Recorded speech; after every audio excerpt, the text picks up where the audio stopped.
Hi, everyone. Today what we're going to do is we're going to jump in and work our way through the division of polynomials. You can see the title on the top of the screen.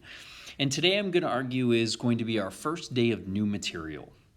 However, as I say that, I just want you to take a look on the screen right now, because for us to kind of work our way through today, I'm going to make an argument an awful lot that this is really review of where we've been working, and now we just have a new option at our disposal. So if you take a look at the four problems that we have up on the screen, I'm going to kind of make the argument to you, and I'm not exaggerating at all here, that I think what we have on your screen represents your high school algebra. But I'm also going to make the argument that that really takes us, in theory, from about grade 3 to grade 5 or 6. So what I would like you to do is I would like you to go through and follow that instruction. I'd like you to simplify those four problems. Okay, I'd like you to do it on your own. So as soon as you're ready, I want you to pause the video and simplify those four. Okay, pause it now. Okay, and so we're back. So I just want to go through, maybe as fast as possible in this situation, a quick solution for each one of those. So for us to be able to work our way through, we should have been pretty comfortable to say, okay, I can add together my expressions and get down to that point.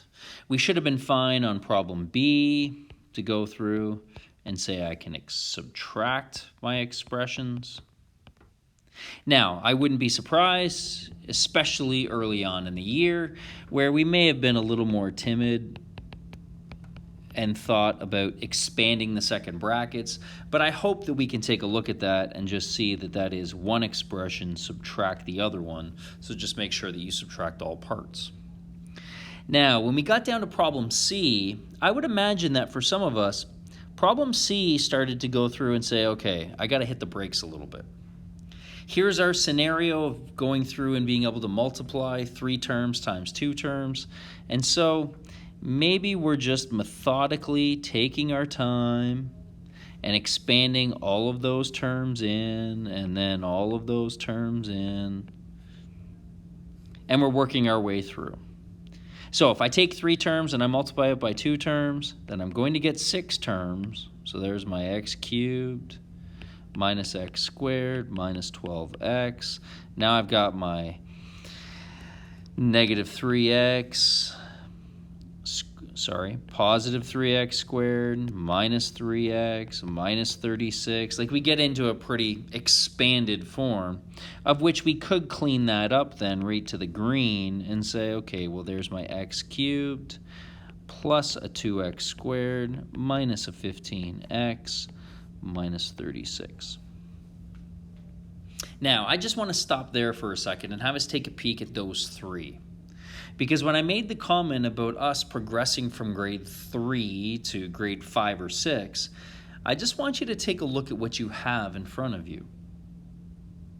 And if we were to look at, for instance, the number of terms in an expression and almost equate that to like the number of digits we would have in a number, then if we look back up at problem A, there's a 3-digit number times a 2-digit number. So really what we just did there is we added, I don't know, like 146 plus 23. And I hope that we can see that for us to go through and add a multi-digit number with another multi-digit number, we're going back to the basics. You then kind of graduated a little bit and you said, okay, well, now I can take a 3-digit number and I can subtract a 2-digit number in question B. And so maybe we can see how we're starting in grade 3, where we learn to add sums greater than 10, and we start to progress our way now to subtracting larger numbers. We come in problem C, and we can now address a 3-digit number times a 2-digit number. This is just us doing some long multiplication. And so you followed an algorithm for that, and just the same as you learned how to expand brackets. And all we've done is progress our way through. Now, I'm going to imagine that as we take a look at problem D, some of us had an issue with problem D. That is, when you looked at that old-fashioned division symbol that we have right in the middle here, it probably didn't look as familiar to you.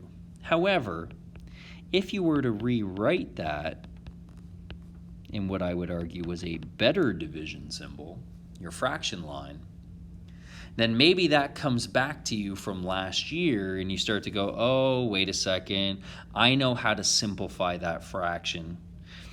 I'm going to factor my top, and then I can divide out my common factors, and that gets me down to an x minus 4, and maybe you even got to the point where you remembered that we need to tack on that restriction. There we go.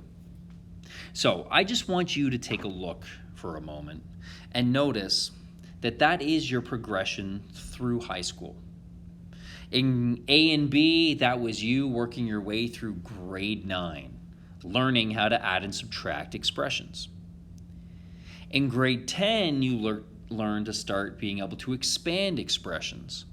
You learn how to expand a binomial times a binomial, and that progresses its way through grade 11 when maybe that's a binomial times a trinomial. And then you move your way into D, and we deal with being able to divide expressions. I just want you to notice where we are in that progression. And if you can, then today isn't going to be that daunting. It's not going to be too bad today. That we realize that today's topic of division of polynomials is the next logical step. Okay, let's take a peek and see where we go. So I'd like you to take a look at problem E now. And I just want you to kind of notice, as I said, that this is our next logical step. If we were to work our way through this, just as we did last year, we would have then seen that as a fraction, of which then we could go through and factor the top. But then we would have hit a pretty big snag. That is, we would have taken a look at that fraction and we would have said it doesn't reduce, and probably, if this was grade 11 last year, our response would have been like, we're done, or that is fully simplified, which it is. Given our instruction asked us to simplify. One of the operations in that simplification was division. But because of the rules for us to be able to go through and simplify, that means that I need to leave that division in there if it doesn't divide evenly. And so really, where we finished off in grade 11 was we had the ability to divide, but only if it divided evenly. If the denominator was a factor of the numerator. However, I want you to put yourself back in like a grade 5, grade 6 mindset and say, yeah, but wait a second, like I learned how to divide numbers where it didn't divide evenly, where my denominator wasn't the factor of my numerator. And so all we're going to do today is make that next step. I want you to take a look back up in the original expression and notice that all we're doing is we're going to learn how to do the division operation if it doesn't divide evenly. So now, really what we're working with is some uglier numbers. Okay, that's all it is. So as we work our way through for today, we don't have anything else in our mind other than we're going to learn how to do some division to have the ability to divide any time we want. In order to do that, I think we need to do a little bit of a review on how do we deal with some division. Now, for a lot of us, we have multiple ways that we could go through and deal with some division. The first thing we're going to say is we're not going to use our calculator. However, for an awful lot of us, that probably would have been our main way. That we can use something called short division if we wanted to. What I want to walk through with you, though, is probably a way that you learned way back in grade 5 or grade 6 to go through and deal with a little bit of long division. So, what I'd like you to do is to actually see how much you remember about the process of long division. I'd like you to pause the video now, and I'd like you to give that a shot. I want you to take 3,878 and divide it by 12. Okay, pause the video now, see what you can do. Okay, we're back. So, I just want to walk through that process for us to deal with our long division. So, part of that process was probably to write our expression in a form that looks something like that. And if we had that long division, then I think we've got an option as to where we can go. So I'm going to walk through the algorithm or the process that you would have likely followed to go through and deal with some long division. Now, in that process, I'm actually going to probably go through some things that you maybe didn't even do. And it's actually just going to be proof to you that you actually remember more about this process than what you think. The beginning process would be to ask, how many times can I divide a 12 out of a 3? And in fact, most of you probably skipped over writing 0 on top because you saw that 12 was a 2-digit divisor and you knew that you at least needed 2 digits to be able to divide that 12 from. So we probably even skipped writing that 0 on top. And we probably first asked ourselves a question, as I just replaced that 3 in there, of saying how many times does 12 go into 38? And so we could answer that question and we could say that it goes in 3 times. And I would ask you why, and you could tell me because 3 times 12 gives you 36. And now we find what's left over, or we find the difference. And so we could then subtract that process, and we could say, okay, when I subtract 38 and 36, I get 2. That process that we just went through is our algorithm.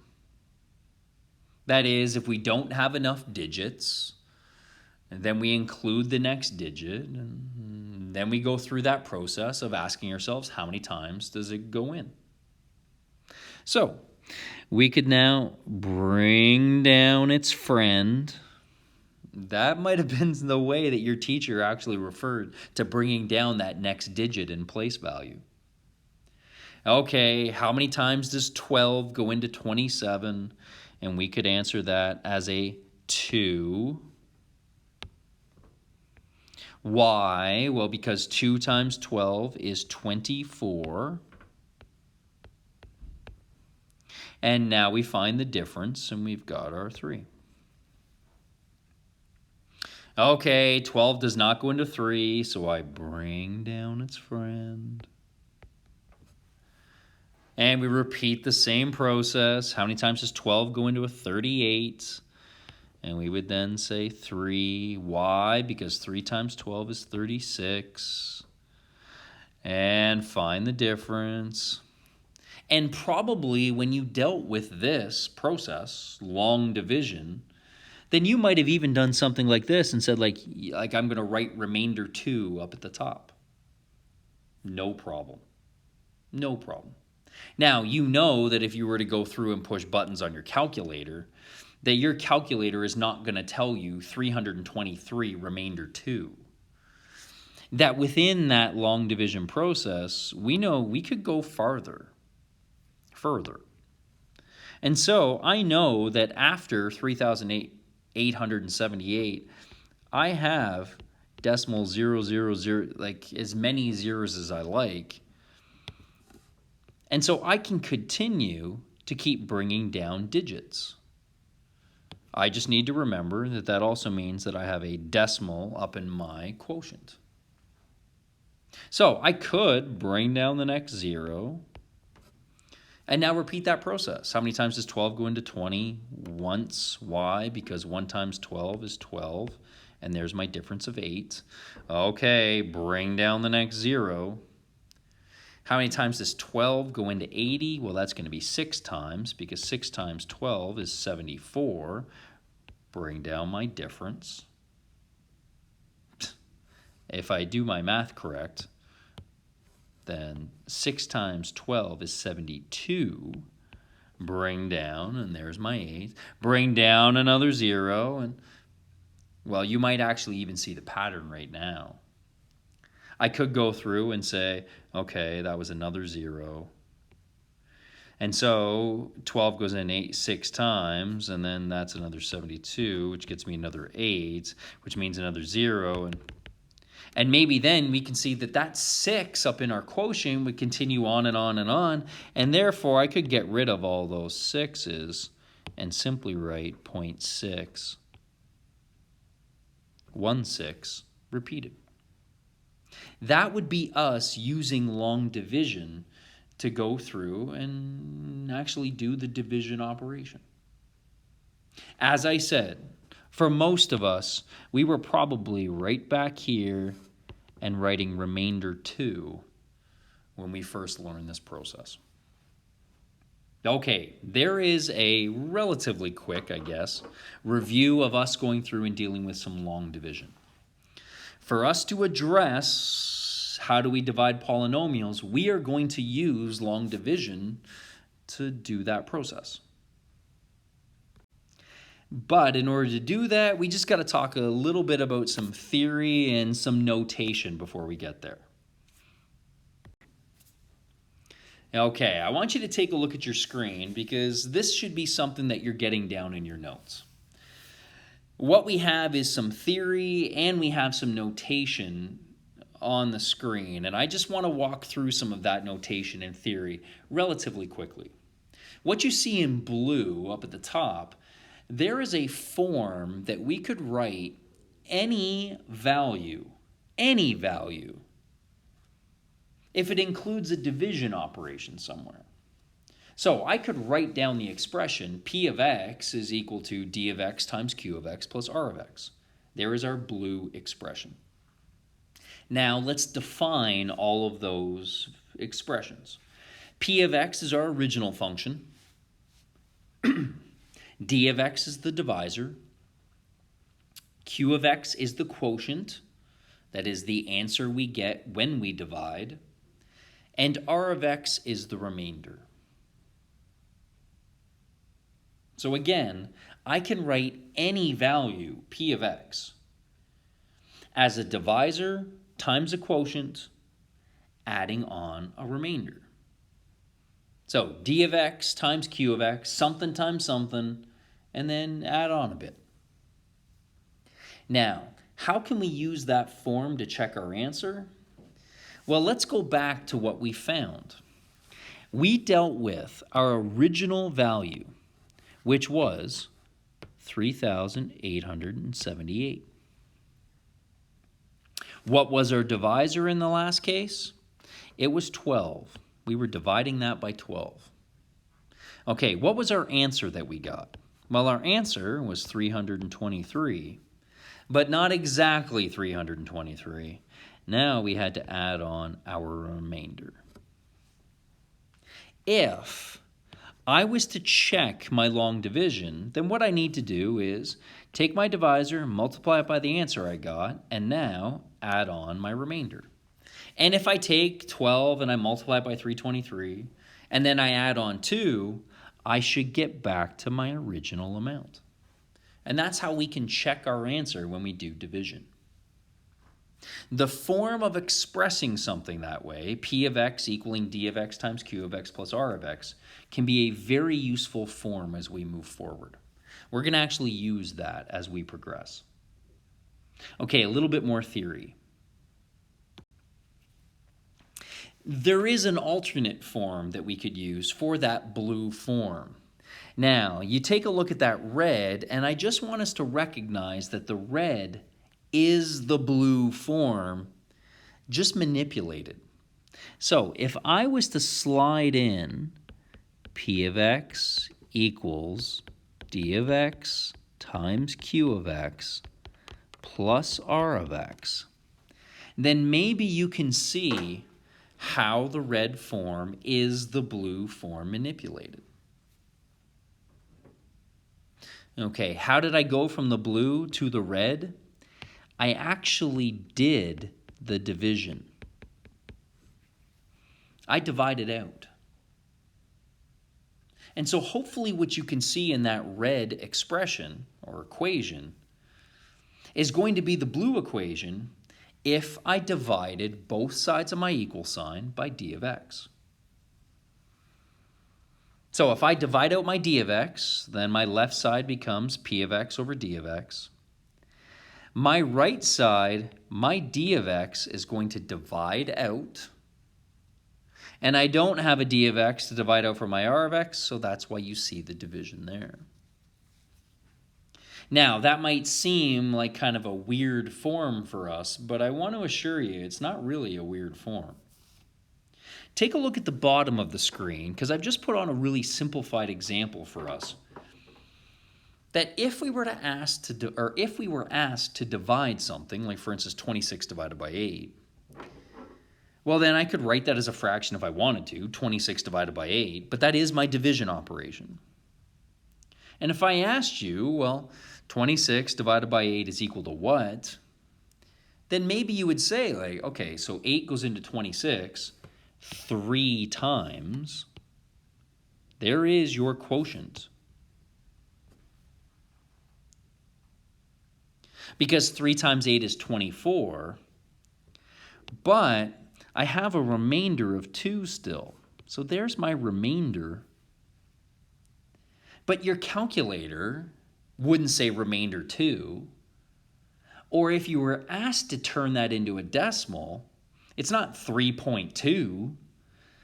That remainder is still out of your divisor. So I need to still divide it by my divisor. That if you were asked to actually calculate 26 divided by 8, it's going to tell you 3, and then 2 out of 8, which is 1/4, which is 0.25 as a decimal.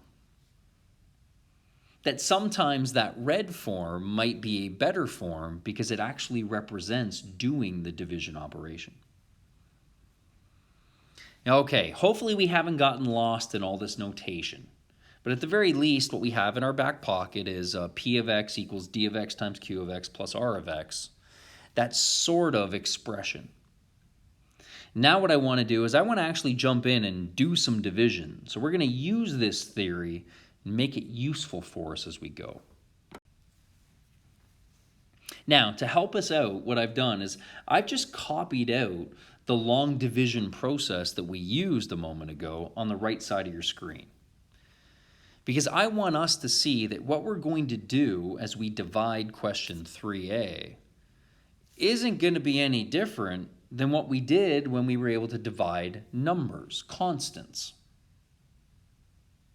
It might look a little different because we have variables in our expressions in A, but it's not any different. We just maybe have to change the way we ask ourselves a question. So I want to use what you see on the right side as our model to work our way through the left side. Okay, let's start it off. So the first thing we would need to do is we're going to write down our long division.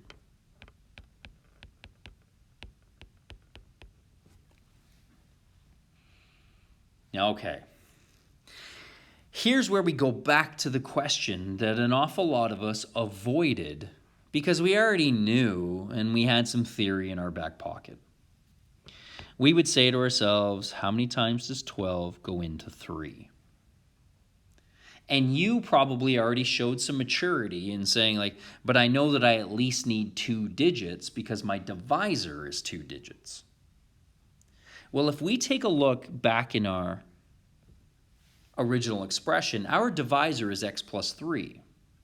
And if you look at the number of terms that we have there, we have 2 terms. And if you want to think of the number of terms as the number of digits, then I don't think that that's a bad way to think about it. What that means then is We can't divide an x plus 3 out of an x squared because an x squared only has one digit. That what we need to do is we need to divide that out of 2 digits. My divisor is 2 digits. That means I at least need 2 digits to divide out. So if you look on the right, the exact same way as we started off asking how many times does 12 go into 38, we can do the same thing on the left. Okay, now this seems like a weird question to us if we look on the left. How many times does an x plus 3 go into an x squared plus 5x? Okay, that can be a tough question to answer. Because we have unknowns, because we have variables in there, then maybe what we need to do is we need to manipulate the way we ask that question. And we're actually just going to change the direction. If we take a look back up on the right, I'm going to bet and say that a lot of us probably thought of this question as looking at the first digit of both values. And we use that as like a starting point. That you might have looked at the 1 in the 12 and then looked at the 3 in the 38 and said like, okay, well, what would I multiply 12 by that gets me up near 38? That we maybe came in on the 3 just because we focused on the first digits. And that's the way we want to ask ourselves the question. Not how many 12s can we take out of 38, but what would you multiply 12 by that gets you up to 38? So let's take a look back at the expression on the left now. Okay, what would you multiply x by to get you up to x squared? And if we say, okay, I know, I multiply that by x, then x is our value. And that's our starting point. So just as our answer last time was 3, it just now needs to become, well, where do we write that 3? Now, I'm going to box in something on that right problem. You notice that we tend to write our value across the last place value of what we were dividing to. And we're just going to do that same thing on the left. What would I multiply x by that gets me up to x squared? I'd multiply that by x. I am going to write that over my last digit. And so that process then for us is going to be the one that kind of gets us going in this division algorithm. So now that we figured out that it's that x, I'm just going to go through and delete my little red underlines here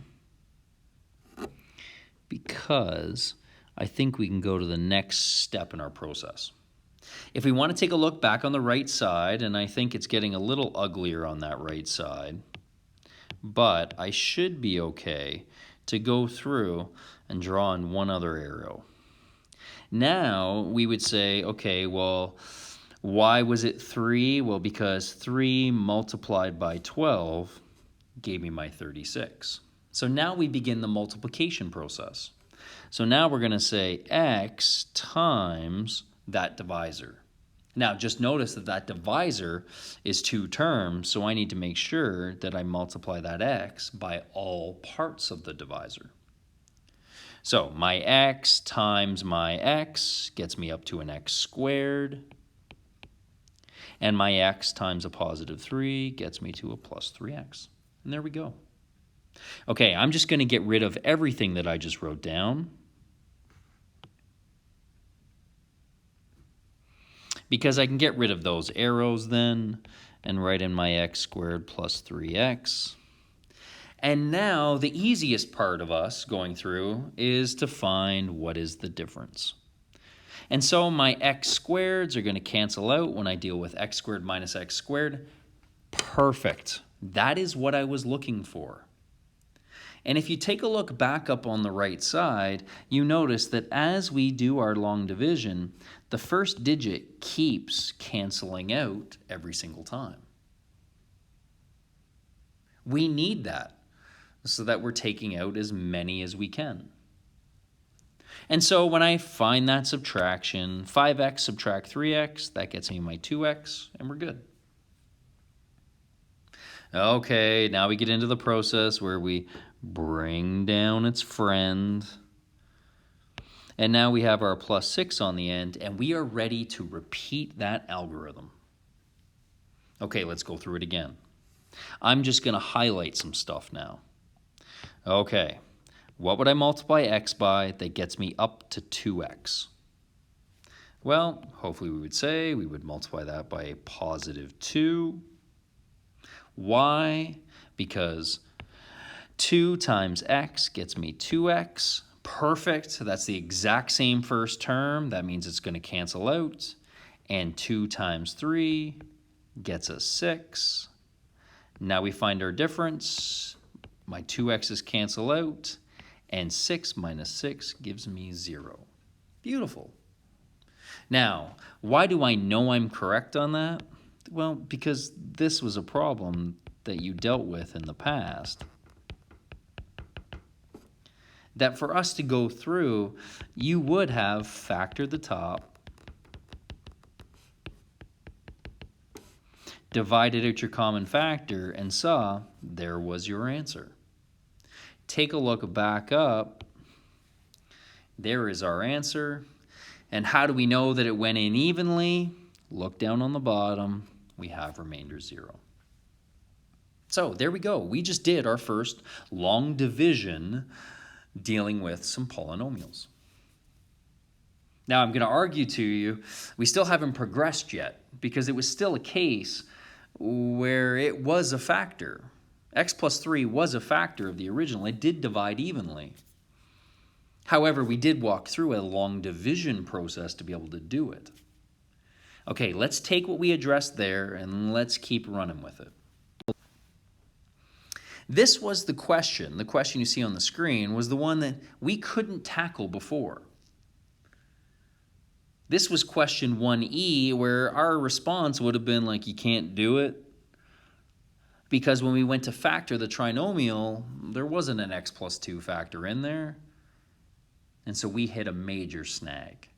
But now we have a little long division at our disposal.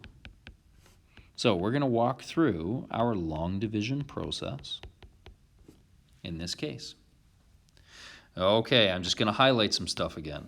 We're looking at the first digit and trying to get to that first digit. So what would you multiply x by that gets you up to an x squared? We would multiply that by x. Because I have a 2-digit divisor, I'm going to write that over my second digit. Now I can take that x and I'm going to expand it, multiply it out into the divisor. X, sorry for that. My x times x is an x squared. My x times positive 2 is a positive 2x. Now when I deal with my subtraction, I go to find the difference. My x squareds cancel out. Perfect. I now have a negative x subtract 2x. There's a negative 3x. Nice. Okay, I bring down the next digit, and there's my minus 12. Okay, what I want you to do is I want you to try to finish this one off. I think we have enough that we've talked about that there's at least a 50-50 shot that we're going to have a correct final step. So I want you to pause it and try to finish this one off. Okay, pause it now. Okay, we're back. So now we were taking a look and we were saying, okay, what would I multiply x by? X by that gets me to a negative 3x. And hopefully we said that that would then be a negative 3. And now when I expand that negative 3 in, negative 3 times x is negative 3x. Perfect, that's what I was looking for. And negative 3 times a positive 2 is a negative 6. Okay, if we got that, we're doing great. Here's where I'm going to argue. There's a pretty good chance that you have an incorrect remainder. Hopefully, we match up with that. And what you maybe just encountered was the most common mistake that we're going to make when we deal with long division.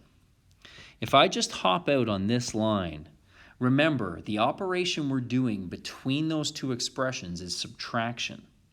So what I'm calculating is negative 12 subtract negative 6. And you can see that I'm really subtracting a negative, and so I'm really adding that. And why we get to a final remainder of negative 6. There you go. That's actually us progressing into being able to do some long division or do some division when it doesn't divide evenly. So what was your answer in this case? Your answer was x minus 3. Nice. With a remainder of negative 6. Now, I just want to slide one more thing in here because you do have the ability to always check your answer. And this is where that p of x equals d of x times q of x plus r of x expression comes in to help. That if you ever wanted to check, we can take our divisor and we can multiply that by our quotient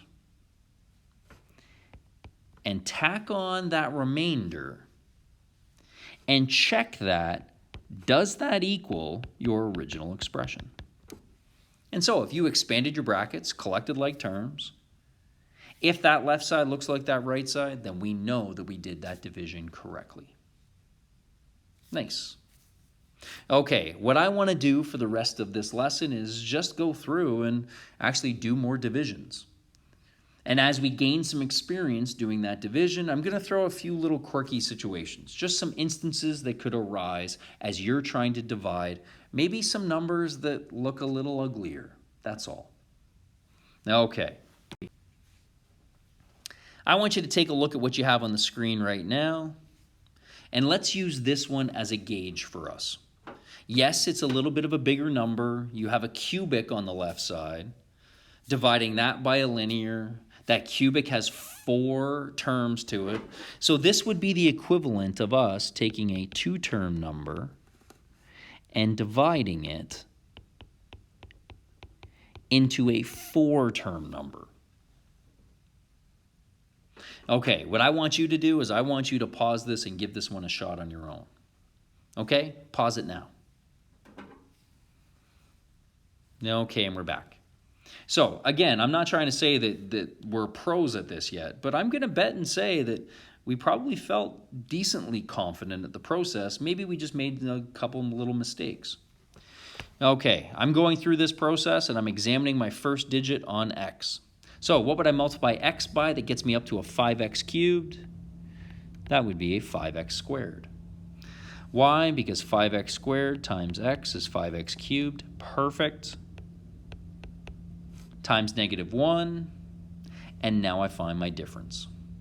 So when I find that subtraction, my leading term cancels out, perfect, and hopefully we didn't make a mistake coming up with our difference. Now we can bring down the next term and start the whole process all over again. Okay, what would you multiply x by that gets you up to negative 2x squared? Well, I need a negative 2 and I need another x. Okay, if I expand that out, there's my negative 2x squared, perfect, and a positive 2x. And now I find my difference. So my leading terms cancel out, beautiful, and I have a negative 3x. Now I bring down my last term and start the whole process all over again. X times what gets me up to negative 3x? That's a negative 3. Why? Because negative 3 times x, negative 3 times negative 1. Find my difference. Beautiful. I love seeing that 0 on the bottom. And what I'd like you to do for today is every time we're doing one of these divisions, just stop for a second and recognize what your remainder is. And just put a little idea into your head. Anytime we see that we have a remainder 0, we know that our divisor was a factor because it divided evenly. If it wasn't a remainder 0, then we put a little mind, oh, didn't work, My divisor was not a factor. That's going to be something that we want popping into our head all the time as we progress throughout this first unit. Okay, do you take a peek at what you've got on the screen, and hopefully that matches up with what you did on your own. Okay, as I said, all we're going to do is just keep working our way through, and I'm going to throw a curveball at you every once in a while. Let's take a look at the next one. So I would like you now to go through and deal with D.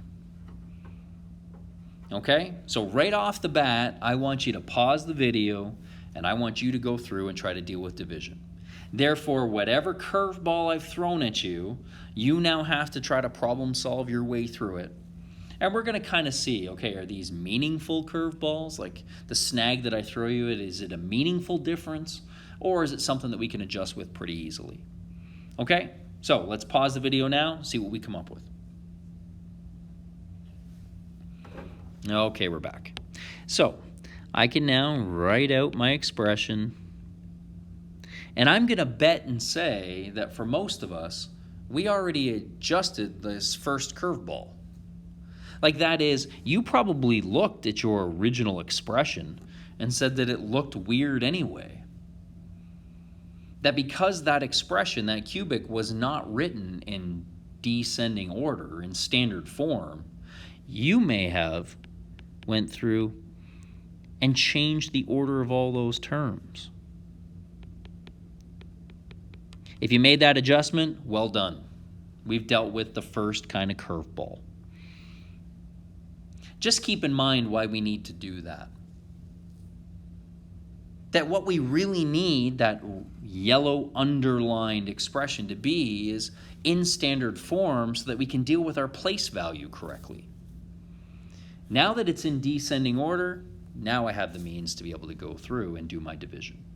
So let's just imagine that maybe that got you a little bit, that snag hit you. Well, now that we've seen how to adjust for it, then I want to give everybody a chance to kind of finish off the problem. So if you got hurt by that snag, pause it, finish off the problem. Otherwise, we're going to finish off that problem together. Okay, so I begin my algorithm. What would I multiply a 2x by to get me to a negative 4x cubed?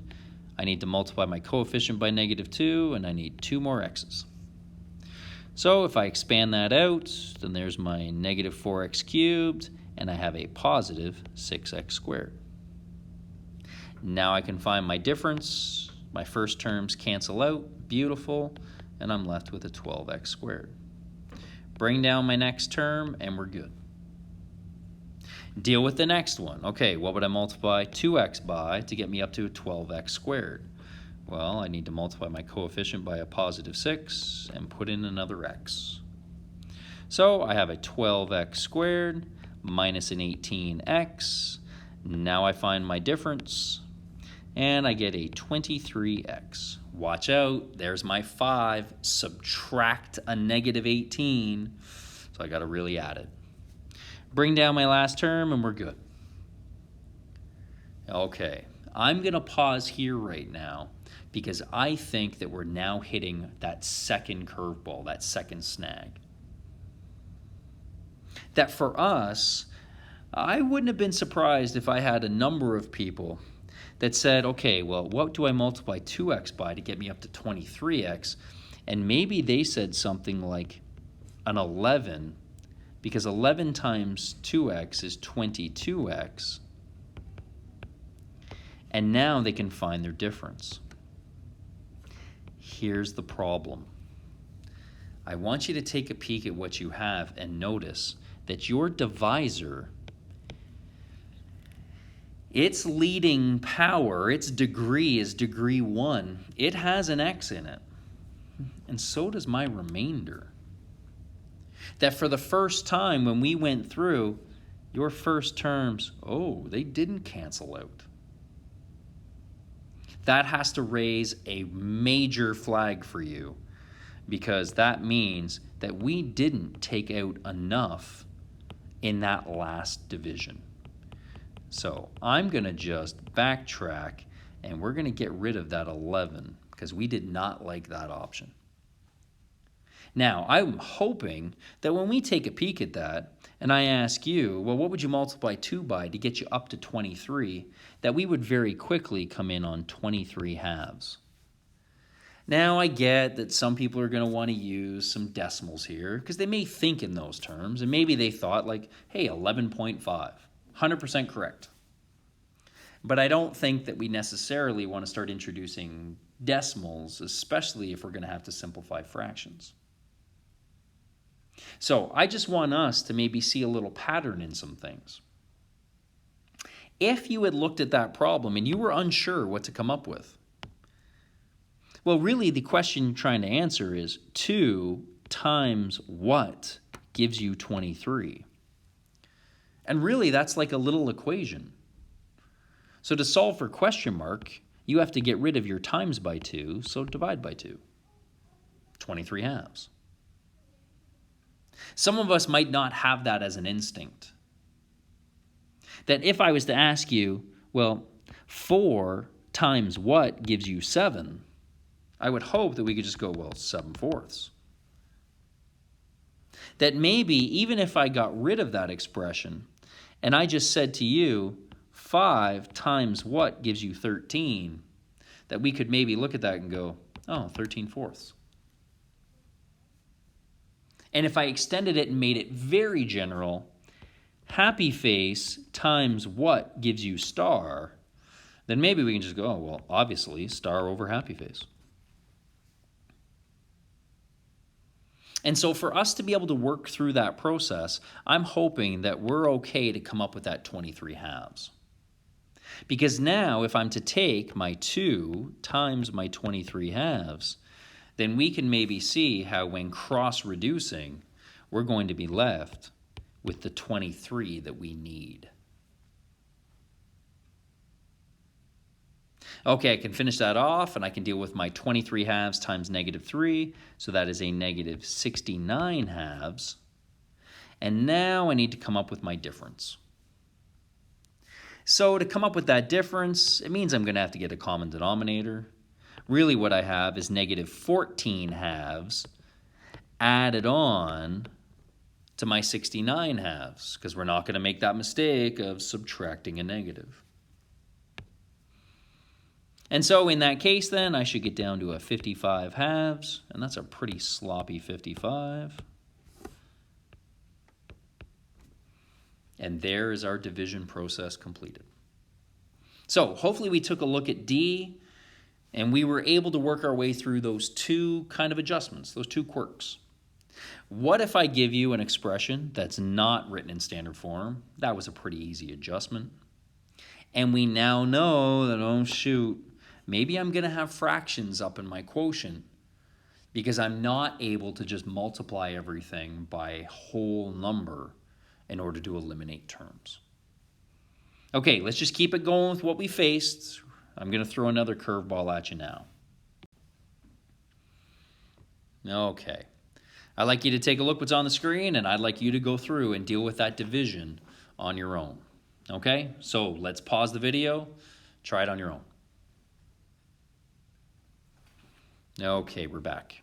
So, in that case, now I am going to go through this very quickly because I want you to see that what you may have dealt with, or maybe you worked your way through and you really didn't think it was that much of a snag, I want you to see that this can get pretty ugly pretty fast. And I'm just going to make that a little bit neater as I go through. Okay, if I go through a little too quickly, then this is what could happen. Okay, x times what gets me x cubed? That's an x squared. Multiply it out. -7 minus 1, there's a -8. -8 what? Oh, shoot. I can't write x because it's not x's, and I can't write squareds because they're not squareds. Notice what we have here are two unlike terms. And so I can't collect like terms. And so I'm not going to have 8 on the bottom at all. Okay, if I get rid of that red circle, and now I just want to get rid of that bottom, that really what I can end up writing down is I have a -7x, and I am subtracting my x squared. I just wasn't able to collect them. Now, I don't really like the form that's written in because it's not in descending order. And so if I rearranged it and put the x squared first, now I like that. And I could continue the process. What would you multiply x by? That got you negative x squared. That's a negative x. Why? Because negative x squared minus x. And now I can find the difference. There's a negative 6x. Bring down the negative 6. What would I multiply that by? If I expand it out, beautiful. And there we go. There is us going through and dealing with a bit of a snag. And maybe we can recognize what caused that snag at the very beginning. I'm just going to highlight that original expression. And maybe we can see what was different about that expression than all the other expressions that we've seen. Do you notice that we're missing a degree of x? We're missing our x squareds. And maybe we can see that because we were missing our x squareds, that's why when we went to go through and subtract our x squareds, we didn't have a like term up above. Now, that could cause a significant wrinkle for some people, and I'm going to even bet that this line or process that I'm highlighting here maybe still doesn't feel completely smooth. Like we don't feel confident in doing that. So what I'd like to do is just introduce something at this point. What I'm going to do is I'm going to actually erase this whole problem because I'm going to tackle this one a different way. It requires me to be able to look at the problem and recognize the issue at the very beginning. And so as I'm writing out my problem, and I have my x cubed, I now stop for a second and I say, hey, I don't have any x squareds. And I know that that could cause me a problem. Well, if you don't have any x squareds and you want x squareds, then just put some x squareds in. And before you say, like, can you do that? I can put in 0 of them. And hopefully when we take a look at that full expression, that we notice that what's under that division symbol is the exact same thing as what's highlighted. That I can always add in or subtract 0 of something without changing its value. Now, watch what happens as I proceed to go through and divide. X times what gets me x cubed, x squared. Why? Because when I expand it, now I have like terms. I have 0x squareds minus 1x squared. That gets me a negative x squared.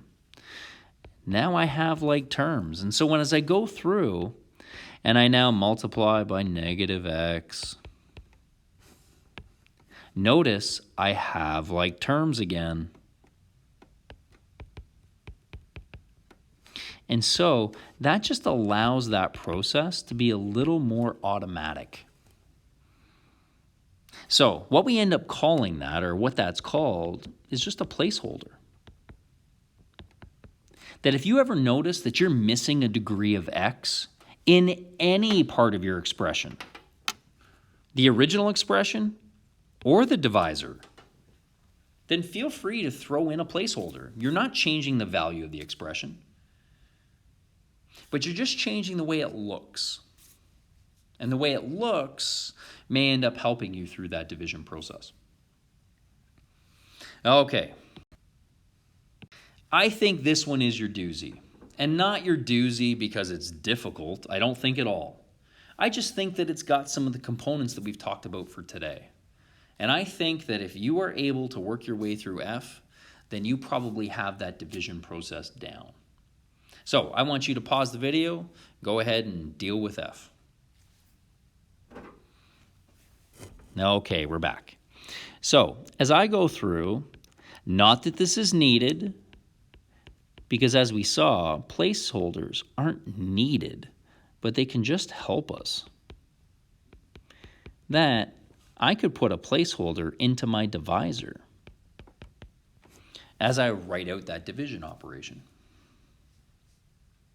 That way I have every degree of x. So as I begin the division process, what would I multiply 2x squared by to get you up to 6x cubed? Well, I need to multiply my exponent by 3, or sorry, my coefficient by 3, and put in another x. You'll notice that I wrote that over the third term. That's because my divisor has 3 terms. Now as I expand it out, beautiful, my first term's going to cancel out. 3 times 0 is 0 for my x squareds. And now I can go through and find my difference. A negative 4x squared subtract gets me my negative 4x squared. My 9x, negative 9x I should say, subtract another negative 9x. Those are going to cancel out. Now, I don't have to write this down, but if I want to, then that 0x still acts like a placeholder. So as I finish off this problem, and what would I multiply 2x squared by to get you to negative 4x? I got to multiply my coefficient by a negative 2, and I don't need any more x's. So there's my negative 4x squared, my 0x, and a positive 6. Now I find my remainder. There's my negative 9, and we should be good. Okay, hopefully F went well. Notice I threw a couple of those snags that we talked about in there in a slightly different spot. But hopefully that gives us a good gauge or some good feedback as to how well our dividing process is going. Okay, I want to throw one more problem at you. Okay, I'm going to leave this one with you. So I'm not going to put up a solution to this one, but this is one that I want you to be able to work through, maybe over the next day or so. I'd like you to show that x minus 5 is a factor of that cubic, and then I want you to fully factor the expression. So I'm going to leave this one with you, and where I want you to get to with your dividing is I think that if I was to give you, say, this cubic, and I was to ask you to divide it by x minus 5, I would expect that process on an evaluation day, like on test day, to take you about 30 seconds. That's where we want to get to in terms of our pace. So we want to get to the point where we've done enough practice, where we feel so comfortable that we could complete a problem, rarely making a mistake, in about 30 seconds.